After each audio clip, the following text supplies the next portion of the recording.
যুক্ত হয়েছেন এখন নতুন জীবনের জন্য অভিনন্দন জানাই সার্জিস। আমরা খেয়াল করি যে গতকাল বিবিসি বাংলার একটা শিরোনাম ছিল যে ভাঙার ঘোষণা দিয়ে ধানমন্ডি ৩২ নম্বরে হামলা। তার আগেই আপনার সহকর্মী সহযোদ্ধাও আমরা এরকম বলতে পারি জনাব Hasnat Abdullah verified Facebook ID থেকে পোস্ট করেছিলেন আজ রাতে বাংলাদেশে ফেসিবাদের তীর্থভূমি মুক্ত হবে। আপনাদের সহকর্মী সমন্বয়ক ও সরকারি উপদেষ্টা আসিফ মাহমুদ সজীব ভুঁইয়া গতকাল ফেসবুকে পোস্ট করেছেন উৎসব হোক। আগেই ভগ্নস্তূপ হয়ে থাকা ৩২ নম্বরে বাড়ি ধূলিসাৎ করা যখন শেষ দিকে, তখন আপনার ফেসবুক পোস্ট আবু জাহেলের বাড়ি এখন পাবলিক টয়লেট। আপনার আগে আবার উপদেষ্টা মাহফুজ আলম ফেসবুক পোস্টে ভাঙার চেয়ে গড়ার দিকে মনোযোগ দেওয়ার আহ্বান জানিয়েছেন। গতকালকের ৩২ নম্বরে বুলডোজার অভিযানের ঘটনায় বৈষম্যবিরোধী ছাত্র আন্দোলন ও জাতীয় নাগরিক কমিটির অফিসিয়াল অবস্থান কি ছিল? আপনাদের সমন্বয়কদের সবার অবস্থান আমার কাছে একরকম মনে হয় না, নাকি আমার এটা বোঝার ভুল?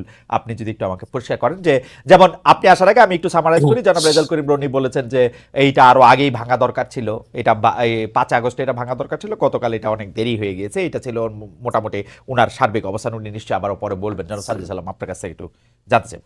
এই যে তীব্র একটা ক্ষোভ, ভাই যে কথাটি বলেছেন সেই জায়গায় আমি সম্পূর্ণ একমত। এই বিষয়গুলো শুধু এটা নয়, আরো এরকম অনেক তীর্থভূমি রয়েছে আসলে, যেগুলো যে চূড়ান্ত যে আমাদের এই পুরো বাংলাদেশের মানুষের যে ক্ষোভ বা এই বহিঃপ্রকাশ, এটা আসলে ৫ই অগস্ট কিংবা ৬ আগস্ট ওই সময়ে হওয়ার কথা ছিল, হওয়া উচিত ছিল। এটা আসলে অনেক দেরি হয়ে গিয়েছে। কিন্তু আমাদের জায়গা থেকে যদি আমরা বলি, গতকালকে আমরা যেটা দেখেছি, ঘটনাটা এই সময় এসে এভাবে হয়তো প্রত্যাশিত ছিল না। কিন্তু সবচেয়ে বড় কথা হচ্ছে এটা এক সময় সবচেয়ে বেশি আমার মনে হয় যে প্রভাবিত করেছে খুনি হাসিনা। যে প্রভাবিত তিনি ওই ১৫-১৬ জুলাই করেছিলেন ওই গণভবনে বসে প্রেস কনফারেন্স করে, সেই প্রভাবিত তিনি এখন করছেন ভারতে বসে। তিনি যখন এখনো তার জায়গা থেকে এমন টোনে কথা বলেন, যে এই টোনে তিনি কথা বলেছিলেন ওই জুলাইয়ের আগে, তিনি যখন এখনো তার ভিতরে বিন্দুমাত্র কোনো অনুসূচনা দেখা যায় না, কিংবা তার যে কথা বা এই যে এতগুলো খুন করেছে সেগুলোর জন্য যে দায় নেওয়ার যে বিন্দুমাত্র মানসিকতা, সেটাকে বিন্দুমাত্র অ্যাড্রেস না করে, বরং যারা এই অভ্যুত্থানের সাথে সরাসরি সম্পৃক্ত তাদেরকে প্রত্যক্ষ এবং পরোক্ষভাবে বিভিন্ন রকম আবার ওই ট্যাগ দিয়ে যখন উপস্থাপন করার চেষ্টাটা করা হয়, এই যে এতগুলো মানুষকে খুন করা হয়েছে তার নির্দেশে, সেগুলোর জন্য বিন্দুমাত্র তার জায়গা থেকে সহানুভূতি না দেখিয়ে, বরং তার ওই পূর্বের ইতিহাস দিয়ে যে সিম্পেথি নেয়ার যে তার একটি প্রক্রিয়া সবসময় তার ভিতরে দেখা গিয়েছে, সেটা যখন তিনি আবারও করেন তখন মানুষের ভিতরে একটা ক্ষোভ তৈরি হয়। এত বড় একটি হত্যাযজ্ঞ ঘটানোর পরে তিনি যখন নতুন করে আবার ছাত্র সমাজের উদ্দেশ্যে এসে বক্তব্য দিতে চান, তখন মানুষের ভিতরে এই ক্ষোভটা সামগ্রিকভাবে তৈরি হয়। আপনি গতকালকে ওই ভিডিওগুলোতে দেখবেন, এখানে কিন্তু কোনো নির্দিষ্ট শ্রেণীর বা পেশার মানুষের কিংবা নির্দিষ্ট কোনো প্ল্যাটফর্মের মানুষের রিপ্রেজেন্টেশন ছিল না। সকলে এই জায়গায় ঐক্যবদ্ধ হয়েছিল যে এই বিষয়টিতে তাদের অবস্থানের ক্ষেত্রে। সার্জিস আলম, আমার কয়েকটা প্রশ্ন আছে। আপনি কি কালকে শেখ হাসিনার বক্তব্য শুনছেন? আমি তার বক্তব্যের আংশিক শুনেছি, যে আংশিক ক্লিপগুলো আমরা কেন কেন কেন আমি একদমই একাডেমিক জানতেছি কেন শুনছেন? যেমন আমার কোনো শোনার দরকার হয় নাই, আমিও শুনি নাই ভাই, আমার শোনার কোনো দরকারই হয় না। আপনি শুনছেন কেন? তাহলে আমি একটু জানতে চাই। না না, প্রথম কথা হচ্ছে যে খুব স্বাভাবিকভাবে আপনি দেখবেন সোশ্যাল মিডিয়ায় যে কোনো বক্তব্যের ইন্টারেস্টিং পার্ট গুলো ক্লিপ আকারে ছোট ছোট 30 সেকেন্ড 1 মিনিটের ক্লিপ আকারে সামনে চলে আসে।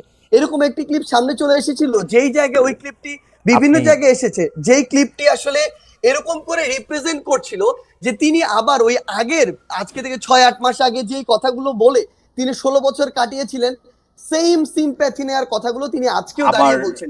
এবং আপনার কাছে কি সিম্প্যাথি, মানে আপনি কি সিম্প্যাথি উনার জন্য সিম্প্যাথি পাইছিলেন? আপনি মানে উনার জন্য সিম্প্যাথি হয়েছিল উনার বক্তব্য শুনে? ভাই সবচেয়ে বড় কথা হচ্ছে কি, মানে এই যে আমি কেন এই প্রশ্ন করতেছি, যে আমার কাছে মনে হয় গত 15 বছর ধরে শেখ হাসিনা বাংলাদেশ শাসন করছেন। এর মধ্যে গত 10 বছর ধরে, বিশেষ করে 2014 সালের পর থেকে উনি যতবার যত জায়গায় বক্তৃতা দিচ্ছেন সেটা জোর করেই দিচ্ছেন। জোর করে দিচ্ছেন বলতে তিনি যেন প্রধানমন্ত্রী বিডিভিতে ছিলেন, ইয়াতে ছিলেন, জোর করে দিচ্ছেন, আমাদের জোর করে শুনতে হয়েছে। এখন তো এটা আমাদের জোর করে শোনার বিষয় না। এবং উনার কি সেই প্রভাব, সেই ইনফ্লুয়েন্স, মানে 100 ভাগের 1 ভাগও আছে যে আমরা ওইটার প্রতিক্রিয়ায় গিয়ে আরেকটা কাজ করে আসতে হবে? আপনার কাছে কি মনে হয় জনাব সার্জিস?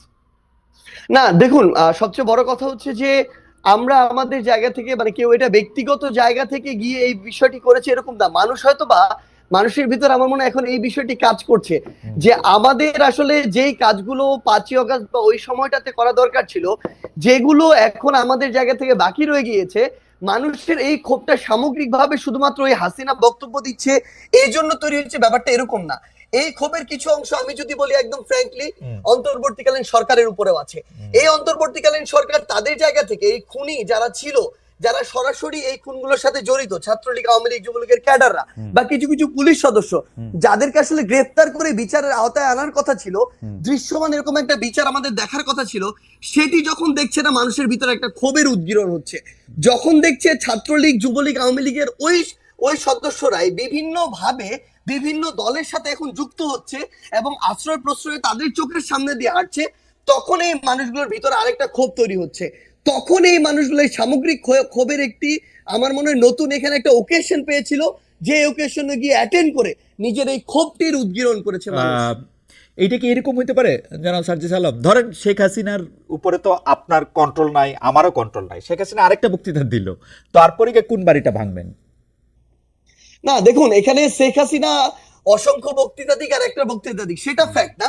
তবে মানুষের ভিতরে এই যে ক্ষোভ, যেই ক্ষোভটা আসলে মানুষের একটা ভিতরে 5ই অগস্টের পরে, যে কথাটি গতকালকে আমরা দেখলাম যে আমাদের উপদেষ্টা মাহফুজ ভাই যিনি রয়েছেন তিনি বলেছিলেন যে মানুষ ভাঙাটা এক পাশে রেখে গড়ার দিকে মনোযোগ দিচ্ছিলেন, কিন্তু মানুষ যখন দেখছিলেন তার যেটুকু ন্যূনতম চাওয়া, ওই চাওয়াটুকু বিচারের ক্ষেত্রে হোক বা অন্যান্য পলিটিক্যাল স্পেয়ারে হোক, যেটা মানুষ এক্সপেক্ট করে, ওইটুকু যখন প্রত্যাশিত অনুযায়ী পাচ্ছে না, তখন মানুষের এই ক্ষোভের উদ্গীরণটা বিভিন্ন কারণে হচ্ছে এবং ঘটছে।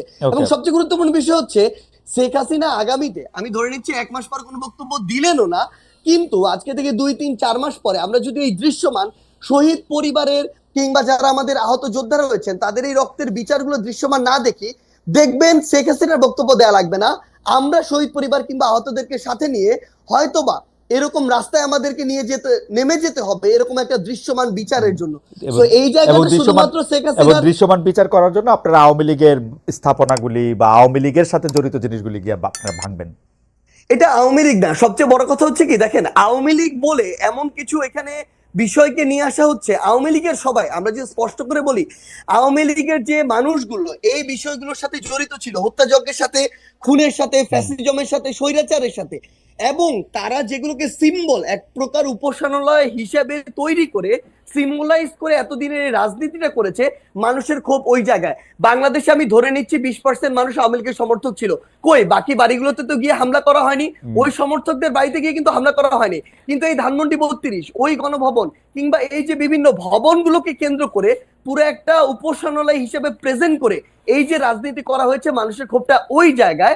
এবং এটা স্পেসিফিক ভাবে দল হিসেবে আওয়ামী লীগ নয়, বরং স্পেসিফিক ভাবে কিছু প্রতিষ্ঠান বা উপাদান যেগুলোকে সামনে রেখে এতদিন আওয়ামী লীগ এই অত্যাচার নিপীড়নের রাজনীতিটা করেছে।